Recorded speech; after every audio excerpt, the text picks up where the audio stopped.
Ayan, hello mga ka-Andrep, welcome back again to our channel. So ayan, basic po dito sa shop yung aming service na pagpapa-change oil. So marami pong nagpapa-change oil, halos everyday po ay may nagpapa-change oil. Kaya ayan, basic din po yung oil na na tinda sa mga shop.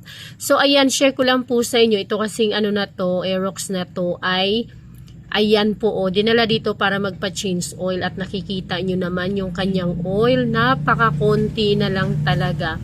So, remind ko lang po at hindi lang po ito ngayon nangyari, palagi-lagi po yan. Yung in-overhaul nakaraan na Mio, natuyuan din ng langis, as in wala ng langis. XRMFI, mga ganon, may smash, kahit na yung nakakaano lang dito, kumbaga ito nakakalungkot. Kasi imagine mo, Aerox, diba? Mamahaling motor, mahal ang mga pyesa, tapos yung basic maintenance ng isang motorcycle ay napabayaan. So yan, ang konti-konti na lang nung kanyang oil, at hindi ko na nga pala na videohan after nitong pag-change oil na to. Konti na lang siya, hindi na umabot siya ng 100 ml or ng 50 ml. Basta nakikita nyo na lang dyan sa planggana, medyo malapad siya, pero ang konti, parang ilang kutsara na lang po yata yan.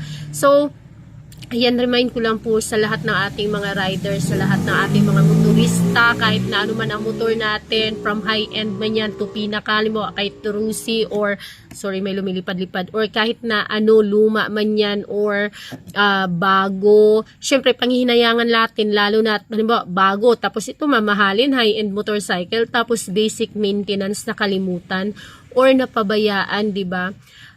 Usually po kasi kapag natuyuan ng langis, ay talaga pong mag-overhaul ka niyan. Ang daming masisirang mga pyesa niyan sa loob ng makina. Siyempre, magbabakal to bakal na sila. Unang-una dyan, yung kanyang engine valve or barbula. Piston, ayan po ang unang tatamaan, yung cylinder head block niya. Naku, napakarami pong pwedeng mangyari hanggang sa baka umabot pa yan sa mga camshaft niya, rocker arm. Napakalaking gastos po talaga kapag natuyuan ng langis ang inyong mga motorsiklo. Hindi lang po tayo sa mga motorsiklo. Share ko lang po sa inyo na ang oil po is pinaka-lifeblood po ng mga makina. Kahit na anong makina po yan, motor man yan, o mga bangka man yan, generator, or mga pang 4 wheels na yan, is yan po talaga ang bumubuhay sa makina. Yan ang pinakadugo ng makina po, ang oil. Kasi kumbaga yan ang nagpapacirculate ng pagpapatakbo ng basta siya ang pinaka-basic po, kaya tinawag siya na basic maintenance kasi doon magsisimula sa lahat. Kapag hindi mo nalagaan ng oil ang iyong engine, kahit na anong engine yan, doon po magsisimula ang problema. Magsisimula po ang napakalaking problema. Maliit lang actually siya. Hindi siya problema kasi basic maintenance yun kasama yun sa responsibilidad natin bilang mga owner na i-check natin. Kasama yan, basic mga maintenance. Halimbawa, ayan, yung mga bearings na hindi mo pa kailangang magpalit, like knuckle bearing, ganyan, mga ball bearing. So, nariripak kasi yan. Check mo lang.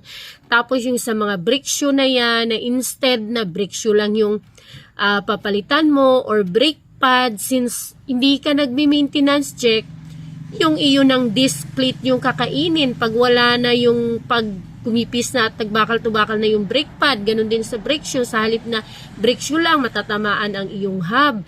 Marami siyang magiging problema. So sa case na to, palagi po itong nangyayari na nakakaligtaan ang oil. So kahit po mumurahing oil yan, halimbawa wala kayong budget sa mga pang high-end na oil, ang importante po niyan ay maintain po siya. Huwag niyong palilipasin. Usually, ang pagkakaiba lang po kasi yung mga high-end or mga 10W, 5W, hindi naman talaga nare-recommend yung mga 5W. Yung mga 10W, kahit 15W, 20W po ay depende po dun sa viscosity sa dulas po ng oil. So, halimbawa, mas mataas yung yung viscosity niya, mas matagal siyang maglusaw or mas matagal yung itatagal ng dulas ng oil. Doon yung basehan natin yung dulas ng oil na may capacity siya na makacirculate doon sa dulas at labnaw ng oil na mag-circulate siya sa buong katawan or sa kasukasuan doon sa mga kaugat-ugatan ng motorsiklo. So kapag halimbawa menos po tayo or pabaya po tayo sa basic maintenance kaya ng change oil nga po, malaki po ang magiging problema natin. Sa halip na oil lang, maraming oil, mayroong tag 100 plus na oil kung wala talagang budget, 'di ba? Up to mataas. So kung walang budget, importante na change oil siya at minimaintain mo po siya depende sa kilometer. Siyempre, kung mas mataas na klase ng oil, medyo mas mahaba-habang kilometers ang pwede niyang takbuhin bago ka mag-change oil. Hindi kagaya ng mga basic lang or yung mga mono, dapat nun, mga ilang kilometers mag-change oil ka na rin. So, sa parte po na ito, sa halimbawa, ganyan, basic maintenance, palagi po tayong maging aware kasi ang problema natin na napakaliit lang oil lang is napakarami pong maging mas dadagdag na problema.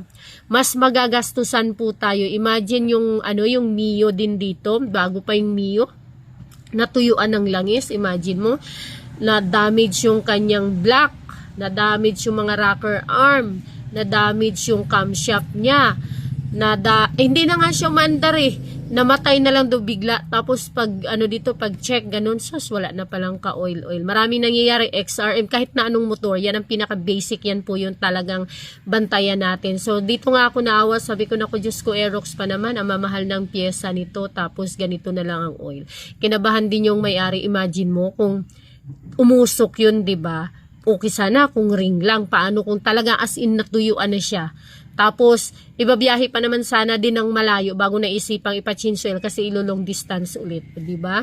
Kalampag ka nun, di napakalaking sayang ng ating motorcycle. So, yun lang po ang remind ko, palagi po nating i-check, mag-maintenance check po talaga kayo sa oil. Di bali na sa iba, kasi yun lang yung masisira kung ano yung nasira. Halimbawa, brake pad, okay, disc plate lang, yung papalitan. Pero pag ang oil na, nako, napakalaking gastos, napakalaking abala dahil magagastusan ka talaga at ipapagawa mo talaga siya kapag ang iyong oil na ang nagbigay ng mga problema doon sa iyong motorcycle.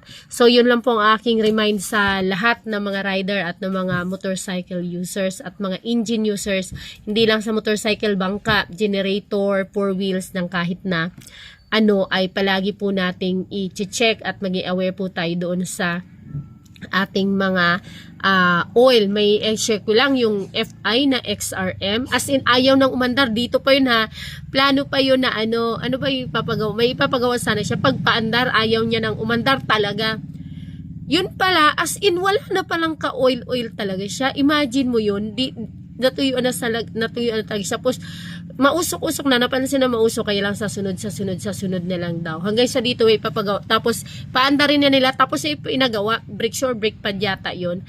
Ayaw nang umandar. Diyos ko, pag wala na, kumakalansing na dahil wala na talagang oil so wala nang oil. As in, tuyo talaga. Niwala na talagang kahit latak o tulo. You see, ang naging problema, napakalaking problema instead na oil lang. So, yun lang po aking reminder sa ating lahat na maging aware po tayo para iwas gastos, iwas mas malaking problema at mas malaking gastos. Thank you very much. See you in my next video. Please don't forget to hit the like and subscribe. Bye-bye!